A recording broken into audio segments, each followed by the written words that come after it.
ایک بات یہ بتائیں کہ ظاہر ہے کہ یہ جو الیکشنز کے بعد اتحاد ہوتے ہیں اس میں ملکی مفاد بھی دیکھا جاتا ہے، اپنی پارٹی کا مفاد بھی دیکھا جاتا ہے،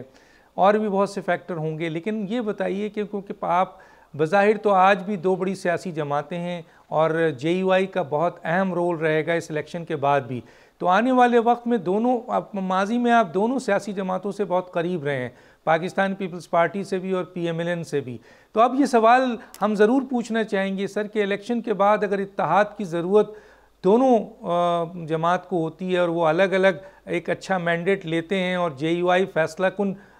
جگہ پہ کھڑی ہوتی ہے تو کس جماعت کو سپورٹ کرے گی سر، پیپلز پارٹی کو یا پی ایم ایل این کو؟ دیکھیے بات یہ ہے کہ وہ ہمارے ہاں کہتے ہیں کہ ابھی جانور ذبح نہیں ہوا تھا اور لوگ جو ہے وہ برتن جو ہے سروں پہ لے پھر رہے تھے کہ بھئی مجھے اتنا گوشت دو، ذرا وہ ماحول تو آ جائے، پھر اس ماحول میں جماعتیں جو ہیں وہ بڑا اچھا فیصلہ کرتی ہیں۔ ابھی سے ہم یہ کیا تاثر دیں کہ ہمارا جھکاؤ کس کی طرف ہے اور کس کی طرف نہیں ہے، ہمیں ملک کی بہتری کے لیے سوچنا ہوگا، اور ملک کی بہتری کے لیے سوچنے میں الحمدللہ جمعیت علماء اسلام کے پاس ویژن بھی ہے، اس کے پاس ایک نظریہ بھی ہے، اس کے پاس ایک سوچ بھی ہے اور ایک تجربہ بھی ہے۔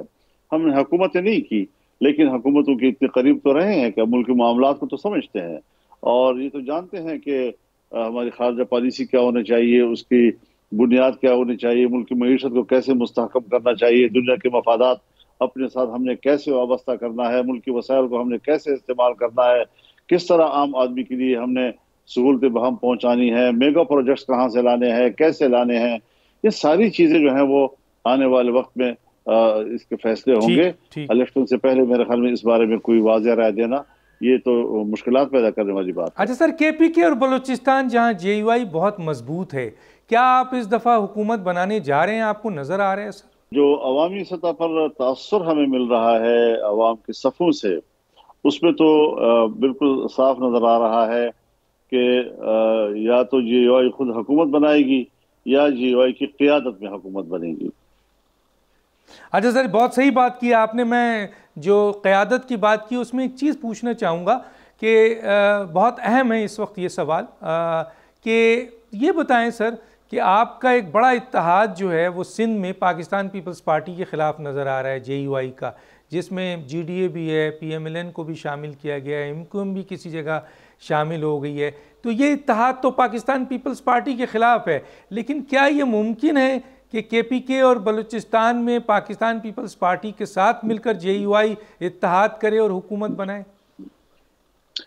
دیکھیے اس وقت تو ہم ایک پارلیمانی طاقت بنانے کی طرف جا رہے ہیں۔ الیکشن کا معنی یہی ہوتا ہے کہ کون سی پارٹی کتنا مینڈیٹ لیتی ہے اور اس کی کیا پارلیمانی طاقت بنتی ہے، تو ظاہر ہے کہ الیکشن سے پہلے تو اس بات پر ساری نظریں مرکوز ہوتی ہیں کہ ہم نے پارلیمانی طاقت کیسے بننا ہے، اپنی سیٹ کیسے نکالنی ہے، تو اس کے لیے ہم نے ڈسٹرکٹ لیول پر جماعتوں کو اختیارات دیے ہوئے ہیں کہ آپ کسی بھی پارٹی کے ساتھ ایڈجسٹمنٹ کر سکتے ہیں۔ تو صوبہ سندھ میں بھی پارٹی نے یہ فیصلہ کیا ہے کہ ہم نے کس کے ساتھ ایڈجسٹمنٹ کرنی ہے، کیسے ہم نے الیکشن لڑنا ہے اور کس کے خلاف لڑنا ہے۔ لیکن ایک بات میں بڑی واضح طور پر کہہ دینا چاہتا ہوں، ہم اپنی نظریے کی بات ضرور کریں گے اور جس کو ہم ملک کے لیے انتہائی نقصان دہ سمجھتے ہیں ہم اس کو بھی لوگوں کے سامنے وضاحت کریں گے، لیکن ہماری گفتگو میں تلخی نہیں ہوگی، ہماری گفتگو میں احترام برقرار رہے گا، وقار برقرار رہے گا، تاکہ کل ہم جب دوبارہ ایک دوسرے کی ضرورت بنیں گے الیکشن کے بعد تو ہمیں ایک دوسرے کے ملنے میں کوئی حجاب محسوس نہ ہو اور ہم آسانی کے ساتھ ملک کی بہتری کے لیے کوئی فیصلہ کر سکیں گے۔ سبسکرائب کریں اور بیل دبائیں تاکہ کوئی خبر رہ نہ جائے۔